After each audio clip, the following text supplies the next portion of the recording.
السلام علیکم پاکستان، میں ہوں ملیہ ہاشمی۔ اب سے کچھ دیر قبل former prime minister Imran Khan کے وارنٹ گرفتاری جاری کر دیے گئے ہیں اس بزدل پولیس اور بزدل ترین امپورٹڈ حکومت کی جانب سے۔ یہ آخری ہتھ کنڈا تھا جو یہ آزما سکتے تھے عمران خان کے حوصلے پست کرنے کے لیے۔ یہ جانتے نہیں کہ یہ کس پر ہاتھ ڈال رہے ہیں۔ یہ پاکستان کی جو 22 کروڑ عوام ہے ان کی آواز پر ہاتھ ڈال رہے ہیں۔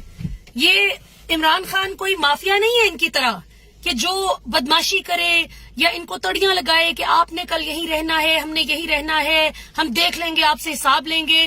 عمران خان وہ ہے جو پاکستان کی پہچان ہے۔ عمران خان کی آواز بند کرنا، عمران خان پر پیمرا کی جانب سے پابندی عائد کرنا، عمران خان کو گرفتار کرنے کی گھٹیا کوشش کرنا، یہ سب کچھ پاکستان کا گلا گھونٹنے کے مترادف ہے۔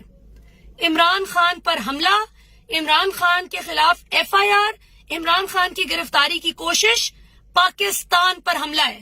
اور انشاءاللہ ہر پاکستانی سٹیزن، ہر محب وطن پاکستانی سٹیزن آج انشاءاللہ ڈٹ کر اس فیشزم کا مقابلہ کرے گا۔ آپ پاکستانیوں کے حوصلوں کو پست نہیں کر سکتے انشاءاللہ۔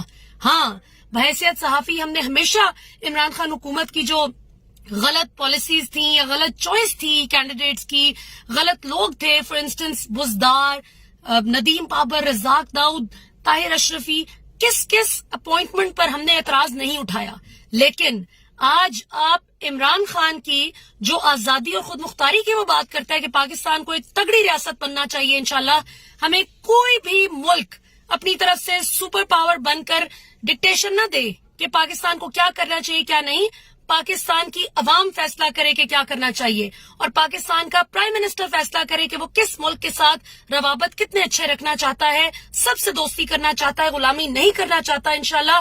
اور یہ صرف عمران خان کی نہیں، پورے 22 کروڑ پاکستانیوں کی آواز ہے۔